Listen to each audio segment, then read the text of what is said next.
the world in which we live, there are so many external crises and policies and issues that people get really passionate about.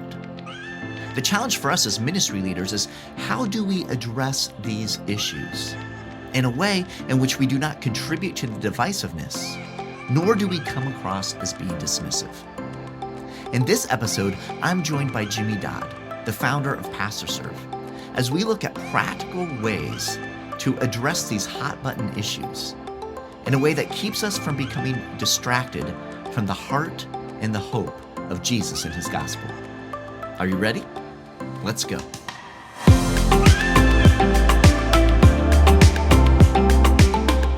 Hello, friends, and welcome to another insightful episode of FrontStage BackStage. I'm your host, Jason Daye, and every single week we come to you and bring you a conversation with a trusted ministry leader to help pastors just like you embrace healthy, sustainable, well-balanced leadership in both life and ministry, both on the front stage and backstage of your lives. We're proud to be a part of the PastorServe network, and every week we do more than just provide a conversation, but we also provide some tools and resources, and complete toolkit, in fact, that you can find at pastorserve.org/network that will help you and your ministry leaders dig in more deeply into the topic at hand. And so we encourage you to go check that out at pastorserve.org/network.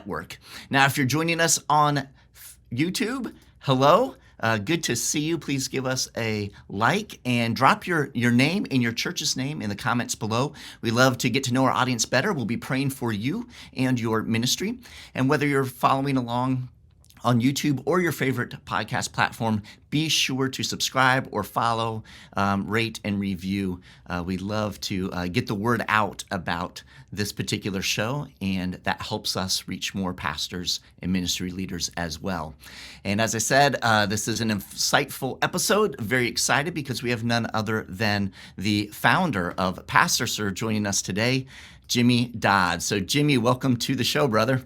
Hey, Jason, great to see you, my friend. Good to see you. And it's been a while. It's been a few months since we were able to connect and be on the show together. And so I'm excited to kind of jump back in and join in another conversation with you.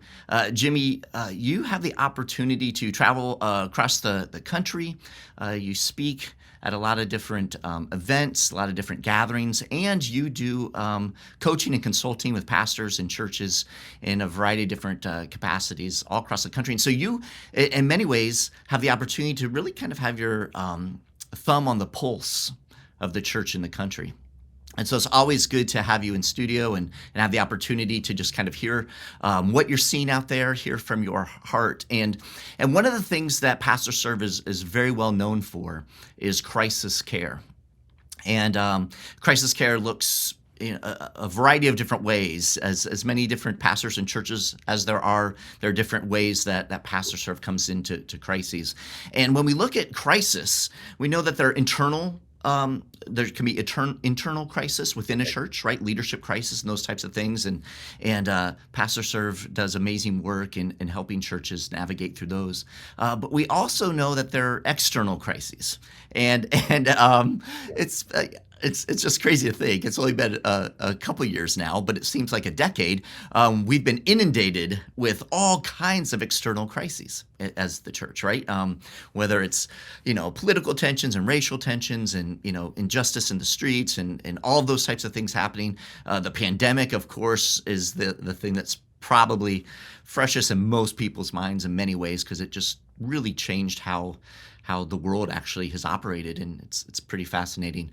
But more recently, something that we could, consider an external crisis, because it is a social issue here in the U.S. It is obviously a religious issue as well for those of us who follow Christ. And there's lots of different views and conversations around the recent Roe v. Wade decision by the Supreme Court. And so obviously we've heard a lot. Our team at PastorServe, we've had some incredible deep conversations around this, and our coaches across the country working with pastors and navigating this as well. So we wanted to really kind of bring you in and just talk a little bit about this idea of external crises, how they impact the church. And we're going to dive into the Roe v. Wade debate specifically. But before we do that, I know that one of the consistent themes that you write about, that you often speak on, is this need for a global perspective. And this really comes into play whenever you're considering any crisis, whether it's internal or external. I know, Jimmy, that you credit Ron Sider, who passed away this week, with helping you to gain a global perspective. So can you talk to us a little bit about this idea of global perspective, and why is it so important, especially in times of crisis? Yeah. First of all, it's great to see you, Jason. Thanks for all you do. This is a great podcast. You do a phenomenal job. And gosh, every episode has been very insightful and has just caused me to stop and think. So I would say to everybody, if you have not listened to all of these other podcasts by Jason, go back and listen because they're very helpful. They're very insightful. And I think that they will help you and your team just to think through some things that are extremely important. Thank you, brother. Yeah. Appreciate it. Yeah, it's a very important time right now. And my heart was stirred this week because of Ron's death. And he wrote a book that made everybody uncomfortable, Rich Christians in the Age of Hunger. And it's like everybody was very stirred by that book because it's like, oh my gosh, this made me feel guilty. It made me feel terrible.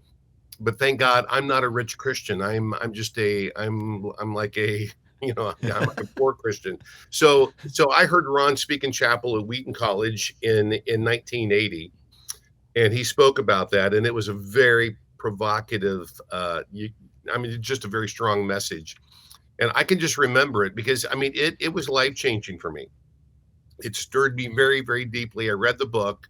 And so I thought, okay, I've got to do something. And the thing that I felt like I had to do was to take some time away from Wheaton, find the neediest, which just sounds crazy, but just find the neediest place in the world and go there and serve, because I felt like that would help just my overall perspective in life. So I found three new friends that were just equally as crazy, and so we said, okay, let's just find this spot on the face of the earth. And we looked everywhere. We looked all over the world, but at that time there was like a genocide that took place actually around Cambodia because of Pol Pot and the whole thing there. So we thought, okay, that there's a bunch of refugees there. There's lots and lots of refugee camps. So we went and we served in a really, really rough area, and we got to serve lots and lots of Cambodian refugees on the border. And it was life-changing. And so the big question that I have wrestled with, like my whole life is really, okay, he talked about rich Christians. And so I have spoken a lot about this. What is a rich Christian? Because I think that most people feel like, okay, that just does not actually apply to me. And I think that this ties in so much with the church and the way that the church has to be involved in just, I think, all of these issues right now. But I think a rich Christian, and everybody says, well, of course, we're rich spiritually. And I think that we are very, very rich spiritually, but I mean rich actually materially. We are rich people. And people say, you don't know my economics, you don't know my paycheck, you don't know how much I bring home. So it's hard to hear you say that I'm rich. I would say that if you're on this podcast right now, the odds are crazy high that you are materially rich. Because if you have significantly more than the rest of the world, you're rich. And there are three things that the majority of the world does not have. If you have these three things, you're rich. The first thing is choice. If you have choices every day, you're rich. If you woke up this morning and said, I want to choose my shirt, I want to choose what I have for breakfast, I want to choose which pair of shoes, I might even choose which car I drive today, I want to choose which route I go to work. If you stop off at Starbucks, that's like 100,000 choices right there, right? If you stop off at a grocery store, that they're going to have 100,000 items. We have hundreds of thousands of choices every day. And like you watch TV and you choose a channel. We choose constantly. Most of the world does not have choice. They wear the same thing every day. It's rice and beans every day. You might eat once a day in some places, what you might eat twice a day.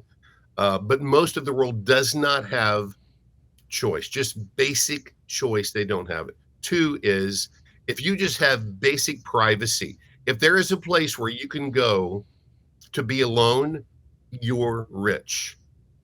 Most of the world does not have a place to go just to be alone. So I spent lots of time in some poor, very poor countries, and everybody's always amazed in Haiti. It's like, okay, the streets are filled like the whole day and the whole night. Why? And it's like, well, because the average house might have 5 beds, but they've got actually 15 people there, which means that they have to sleep in shifts.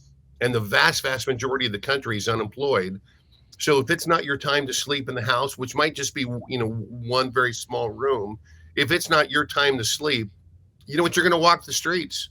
And there's really no place to go to be alone. I've been in so many poor countries around the world, and there is no place to go. There's no parks. You can't go downstairs in your basement or wherever it might be. So if you have the chance to go to like a basement or a place in your home, or if you can even drive to a park and just walk and be alone, if you have a chance for privacy, you're rich. And then third, if you just have basic opportunity, you're rich, which means that we need to have that understanding of, we have what we have by God's grace, and we've been born in this country at this place at this time with all of these opportunities, and that makes us unbelievably rich. So it's always like, okay, who's like the best golfer in the world right now? I mean, I'm not sure who it is. Let's just say it's like Dustin Johnson, for example.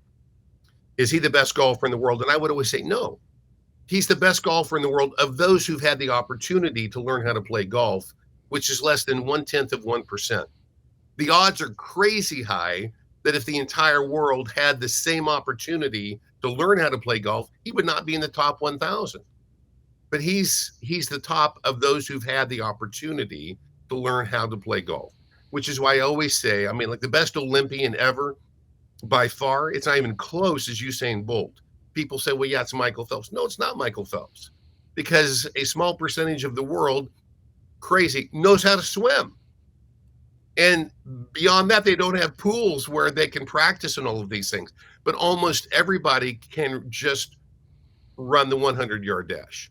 And the fact that he won that in 3 straight Olympics, he's the greatest. I mean, he's the best. But anyway, it's just about opportunity. I could go on and on there.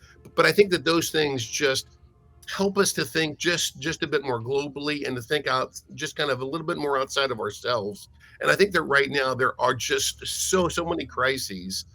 Do we have to slow down and just take time to think a little bit and process that maybe the thing that seems obvious is oftentimes it's just not quite so obvious. And so I think that these things can just actually speak into the crisis situations around the world right now.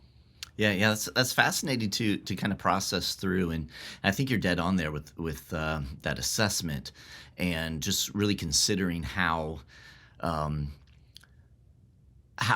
again there are these opportunities in our lives, opportunity, privacy, and then choice that we often take for granted, quite honestly, right? But they really do change the way that we can approach life, and that's approach life in the good things, and really approach life in the difficult things as well. And so talk to us a little bit about, Jimmy, about how when we talk about external crises, right, and these different things that are happening, how does this global perspective, this understanding of choice and privacy and opportunity, how does that play into how we respond to an external crisis? Yeah, it's one of those things. I think we have to be very aware that it's very much a case by case basis, and the way that your church responds to a crisis might not be the same way that this other church actually responds. And so I would say that one thing that has just been made very, very clear is this is a critical time for the church to be based around Jesus Christ. And the thing that has broken my heart over there, I mean, like especially at this point, it's about 28 months. the thing that has been so hard to watch is we've had more and more churches that have joined and formed, and they just, feel like they're all together because of issues and not because of Jesus. And it's become a very, very much an issue-driven church. So we join together because we feel the same way about the pandemic. We feel the same way about the vaccine. We all agree on CRT and its role. We agree on racism. We all agree on Christian nationalism. And if it's one of those things, if you're in a church and you feel like there is a strong spirit of unity, but it's around issues and not Jesus, then those issues have become your God. Those issues have become your God. And it breaks my heart to see the church as it just becomes, well, we're very much a Christian nationalism church. We're an anti-vaccine church. We're an anti-CRT church. We're pro-life and abortion, which is great, but I think that there have to be some cautions with that as well.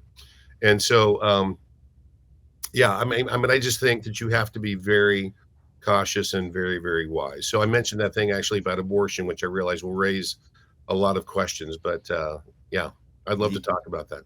Yeah, and I'd like to dive in to that as well, because that's kind of the biggest.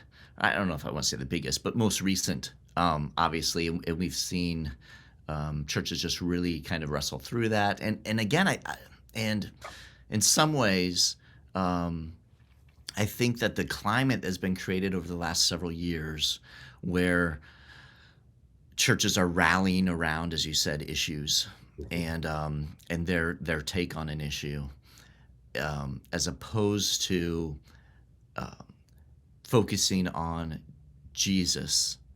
And I know, because I hear this and I see this a lot, and even in my travel and my conversations with pastors and the work that I do, that a lot of people justify their passion around an issue by tying it to Jesus, right? So they take that secondary issue and then they work backwards to Jesus, and then and so they are justifying, and which is a challenge. And as you said, every church responds to these external crises differently, and a lot of that has to do with where a church might be and what a local church's experience might be.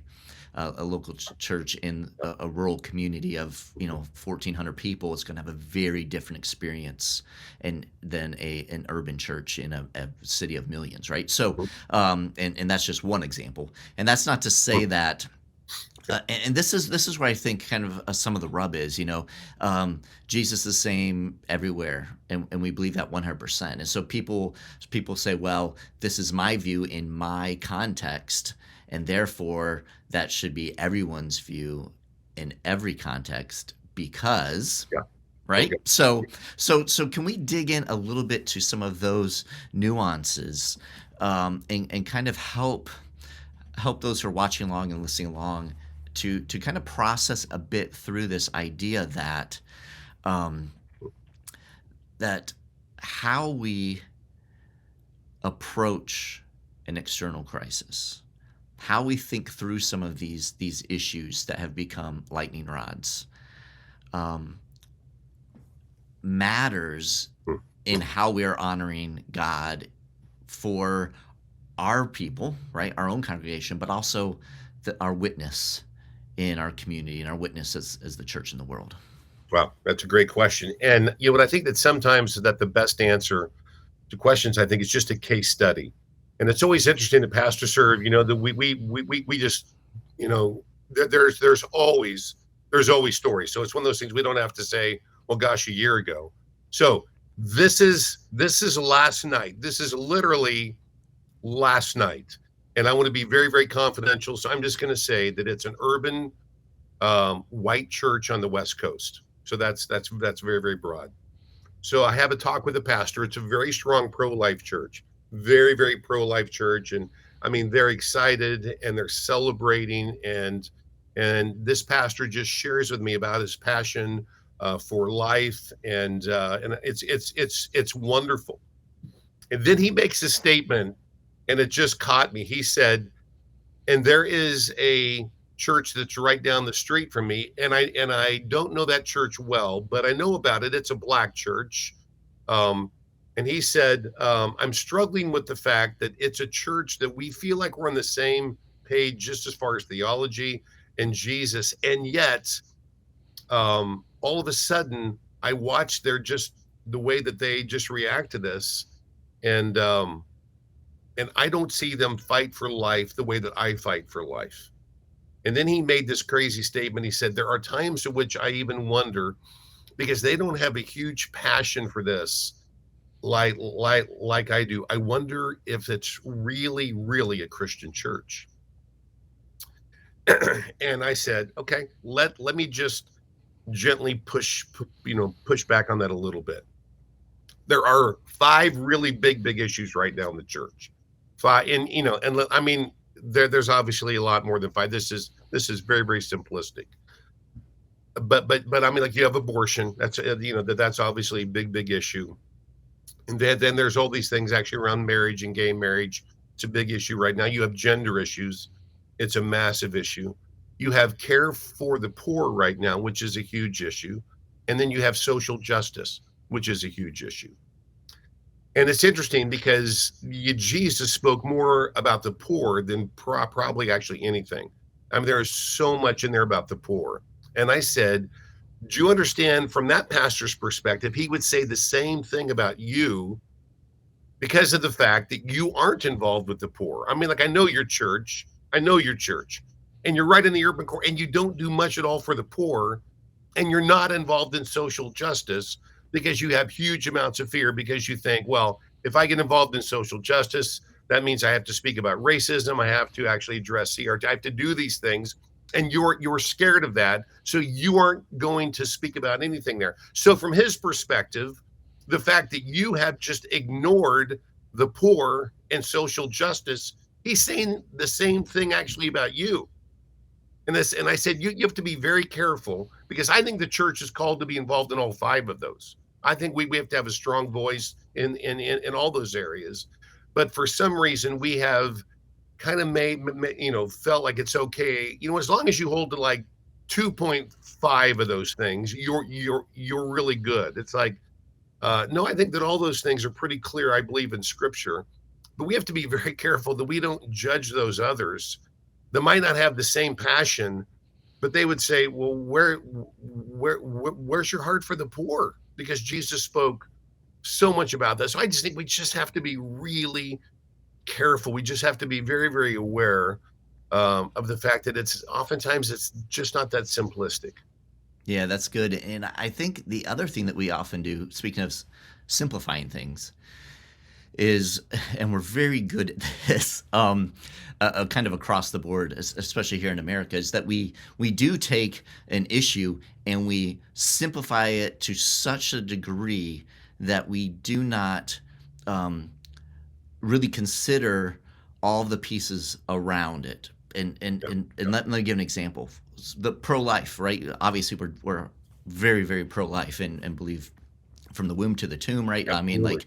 I mean, that is very much a part of what it means to be a follower of Jesus Christ, is to fight for those who don't have a voice, right? And so the idea of being pro-life is not just an abortion issue, right?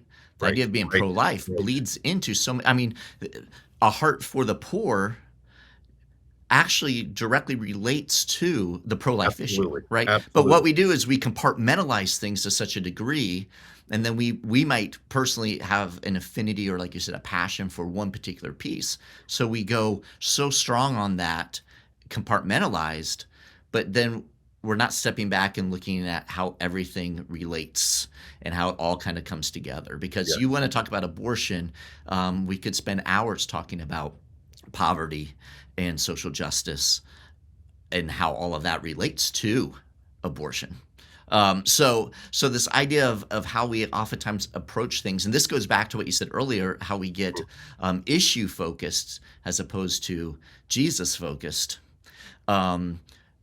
We miss out on, and we kind of neglect the larger narrative, and we know that Christ was all about life. Yeah. And life to the full. I mean, those are Jesus' words. Right. That's not something we just Right. came up with because it sounds cool. And so the idea of thinking through that entire piece and in approaching things not just kind of piecemeal, not compartmentalized, but approaching things with a broader perspective and seeing the interrelatedness and how does that all align with the heartbeat of Jesus and what he's called us to do. So I would like to, since we have some time here, I would like to ask you specifically in regard to current Roe v. Wade debate, everything that's going on around that. What do you think is the role of the local church in regard to that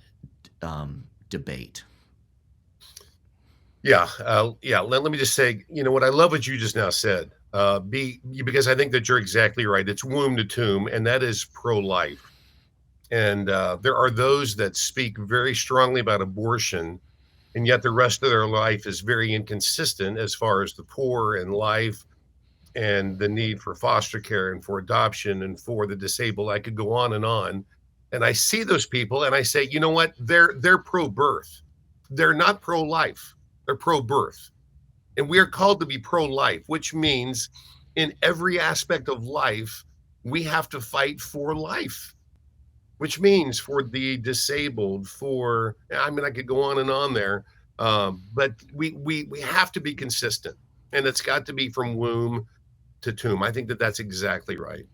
And so there is excitement right now. There's passion with the church for, gosh, we have fought this for so long. And in one sense, we won. And I just say, you know what, your celebration has got to be very tempered because listen, you have to have more passion to care for the poor right now because in most cases, just to be very, very, very broad brushed here, I find that those who have these massive celebrations are oftentimes those that are not involved with the poor that face the most need. And so there is a movement for, there are those that say, well, I just think that we have to have pro-choice.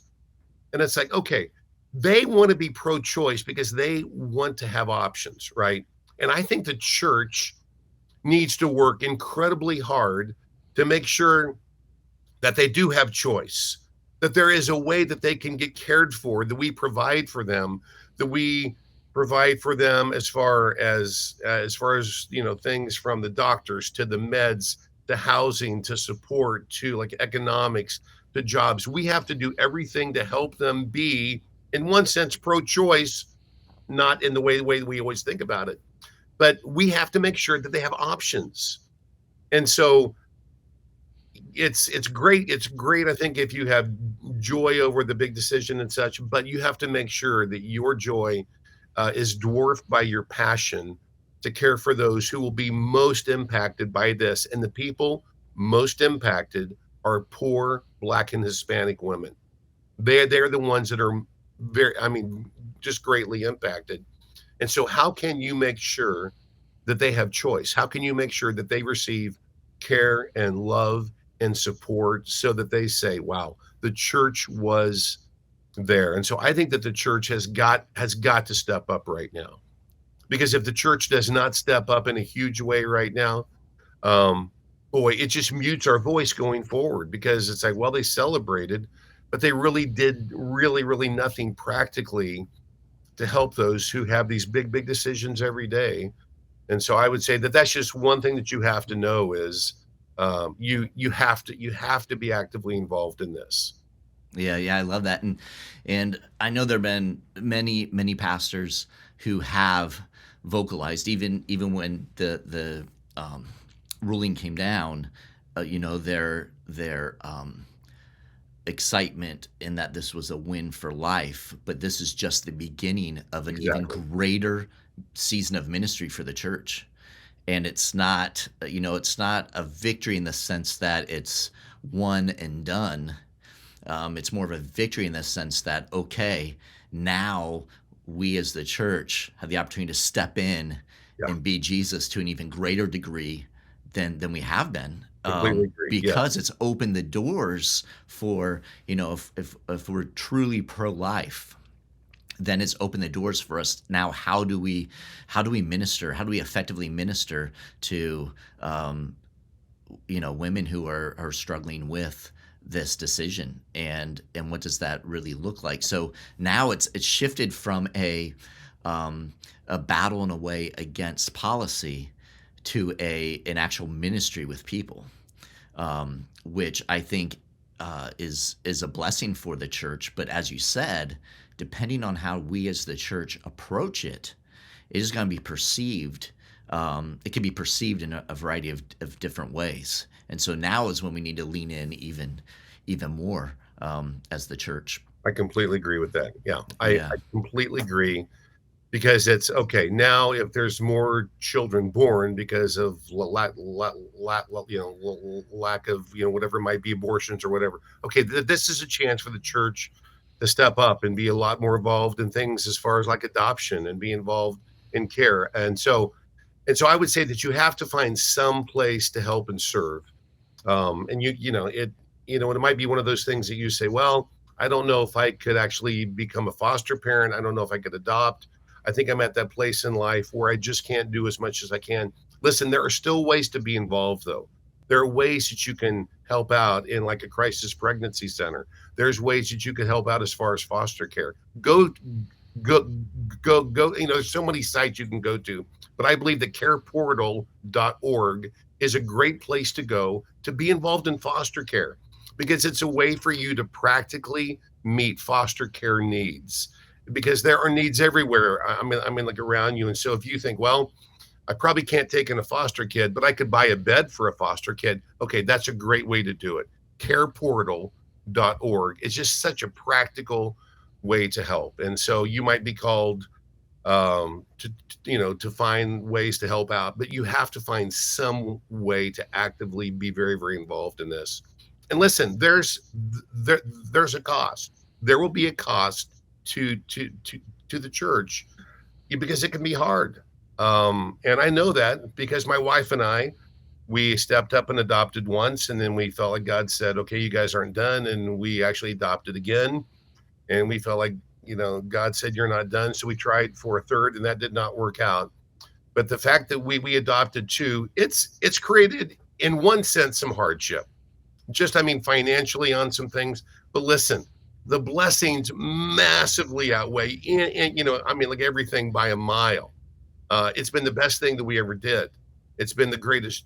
I mean, it's just such a massive, massive joy in our life. But I mean, like for us, it was okay. We have to be involved in this.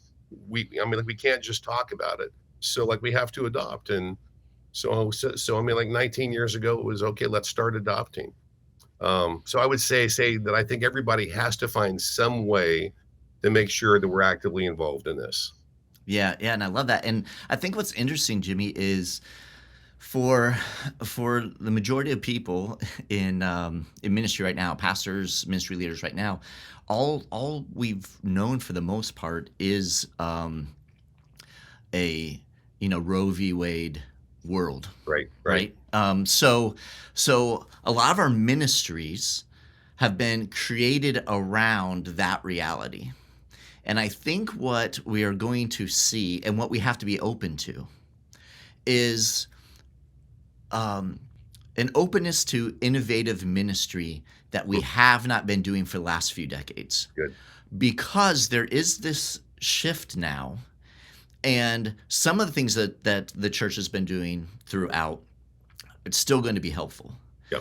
But there are going to definitely be additional things, additional ways that we can step in, that we can serve, that we can help, that are going to be innovative, that are going to be different, that are going to be fresh needs, and again, going from battling policy to ministering to people, this idea that we are now leaning into kind of a new world in many ways. And I think one of the things in the midst of this, not just what we do is in serving, but how we approach even conversations, because right now, as we all know, it is very challenging. There are a lot of people that are incredibly upset. Yeah. There are a lot of people that think that this decision is absolutely ridiculous and has dismissed them as a person, the whole my body, my choice type of it, Right. all of these conversations, right? So, and on, gut level, we want to say, well, it's not just your body. There's another body that's in a beautiful way, is growing, and so there's another life to consider, and that's easy for many of us to wrap our brains and hearts around, right? But we can't just assume, and this is the challenging thing, we can't just assume that everyone is going to, we explain that and everyone's going to say, oh yeah, that's it. What am I thinking? Right. Because Right. that has not happened for several decades now, right? So, so can you talk to us a little bit about how do we as the church, and I'm thinking more conversationally, and the approaches that we take to these conversations in the midst of external crises like this, how do we navigate that as pastors and ministry leaders in a way that honors God, honors other people, opens the door to ongoing conversation and the opportunity to express the heart and hope of Jesus? I mean, there's a lot involved there, but it's a challenge, right? Yes. Oh, yeah. That's a great question, and I think that in the words of Ted Lasso, be curious. And so I think that one thing that can just help so much is, as that there's these passionate conversations, but just ask some questions. Just don't make all of these statements for I'm pro-life and I'm going to do this and I want to stand for this, come hell or high water. I'm going to do these. Ask some questions about why that's hard for them and what they struggle with and what are the most important things to them. And I believe that there are cases in which the church can step in and help. And so it might just be, like you speak with one person and you learn that this one person has got some needs and you find out that you can meet the needs of just that one person. I think the church can't have a shotgun approach. It can't be, well, we're going to just do everything we can for everybody. No, go back to to things like John chapter 5. It's like, okay, Jesus goes to one person, right? Just one person, heals that one person, then leaves. Okay, just pray, God, show me that one person. Show me that one person that you want our church to serve. It's not going to be, well, we're going to help everybody. No. Just who's that one person that has a huge need right now? But if we're just curious and ask those questions, and I think if we just dialogue, that we will learn so much more, I believe, about other people. And then we've got to do everything we can, especially other Christians. And listen, there are Christians that we will strongly disagree with. But I think that we have to be able just to create that space for, listen, we really disagree on this, but this is not the most important thing. The most important thing is Jesus. And let's make sure that we can just always maintain that we have a friendship, that we have a unity that's based around Jesus and not this issue. And so I think that pastors have got to just constantly work hard to make sure that their church is a safe place to have these conversations. And they're not, well, based upon that, I want to leave this church. No, it's got to be a church where we are safe to say, I feel very, very opposite actually about, like the Roe Wade decision. I feel opposite about the vaccine, about Christian nationalism, about CRT. We could go on and on. But we've got to create a safe place. The only way to create a safe place is to preach Jesus, and the fact that Jesus is central, and our unity has got to be based around that. And then we can start to have some hard conversations, but they take place in a very safe space.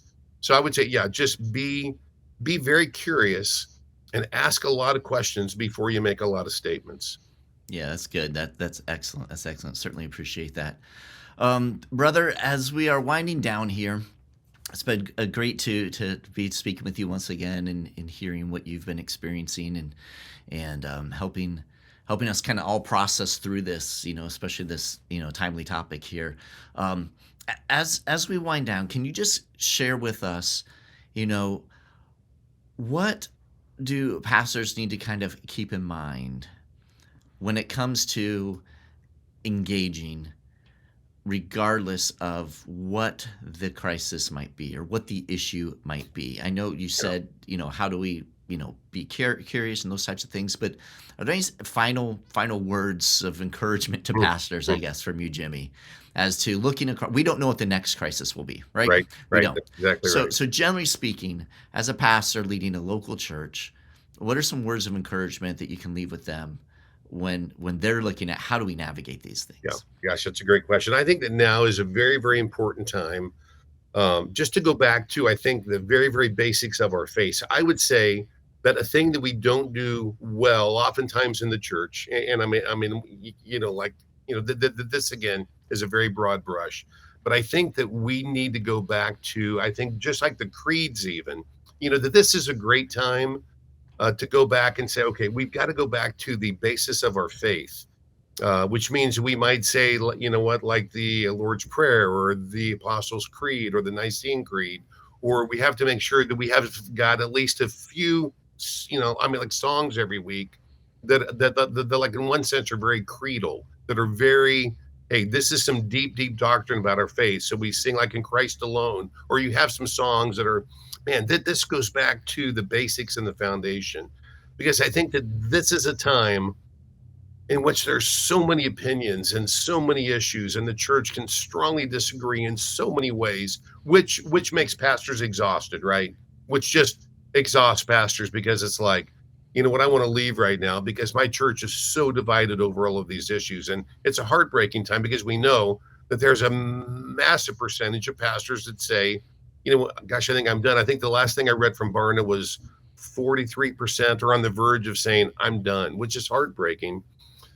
But we have to go back to, okay, the basis of our unity is not Roe Wade. It's not the pandemic. It's not all the things. It's Jesus. And so let's make sure that every week in church that we do at least something that goes back to basics. So it's a creed, it's a prayer, when it's a worship song that just says it's got to be actually about Jesus. And I know that we just, constantly beat that drum, but man, that's just got to be said. It's got to be the gospel of Jesus Christ that unifies us, and not issues, because if you are unified by issues, then those issues have become your God. We've got to go back to Jesus. Yeah, I love that. We gotta stay grounded in those foundational things. Yep. You stay much more. There you go. I was just summarizing. You can say it. That's it right there. Awesome, brother. Oh, well, as always, it's a joy to be with you, Jimmy. Thank you for all that you and PastorServe does. And I do want to let people know who are watching along or listening in that our coaches are available. If you are, as a pastor, right, Jimmy, going through these things, trying to navigate these things, you just need someone to talk to. We have a great way for you to get a complimentary 1-hour session, absolutely free.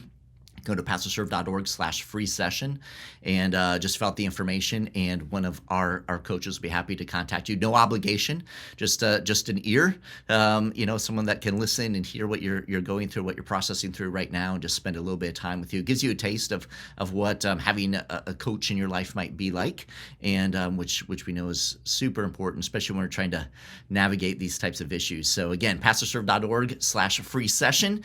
And then, of course, if you want to dig more deeply into my conversation with Jimmy today, go to PastorServe.org/network, and there you'll find some questions and reflections and opportunities for you to dive in more deeply. So, brother, it is a joy as always to hang out with you. Absolutely love it, and just appreciate your heart for God, for pastors, for His church, and really for people who are wandering and people who are not yet convinced of the Lordship of Jesus Christ, and your heart for them. So it's what it's all about, my friend. So thank you for taking time to be with us today.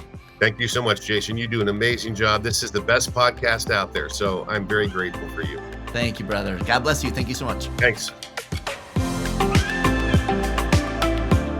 Now, before you go, I want to remind you of an incredible free resource that our team puts together every single week to help you and your team dig more deeply and maximize the conversation that we just had. This is the weekly toolkit that we provide, and we understand that it's one thing to listen or watch an episode, but it's something entirely different to actually take what you've heard, what you've watched, what you've seen, and apply it to your life and to your ministry. You see, FrontStage BackStage is more than just a podcast or YouTube show about ministry leadership. We are a complete resource to help train you and your entire ministry team as you seek to grow and develop in life and ministry. Every single week, we provide a weekly toolkit, which has all types of tools in it to help you do just that. Now, you can find this at pastorserve.org/network. That's pastorserve.org/network. And there you'll find all of our shows, all of our episodes, and all of our weekly toolkits. Now, inside the toolkit are several tools, including video links and audio links for you to share with your team. There are resource links about different resources and tools that were mentioned in the conversation, several other tools, but the greatest thing is the Ministry Leaders Growth Guide. Our team pulls key insights and concepts from every conversation with our amazing guests. And then we also create engaging questions for you and your team to consider and process, providing space for you to reflect on how that episode's topic relates to your unique context at your local church, in your ministry, and in your life. Now, you can use these questions in your regular staff meetings to guide your conversation as you invest in the growth of your ministry leaders. You can find the weekly toolkit at pastorserve.org/network. We encourage you to check out that free resource. Until next time, I'm Jason Daye, encouraging you to love well, live well, and lead well. God bless.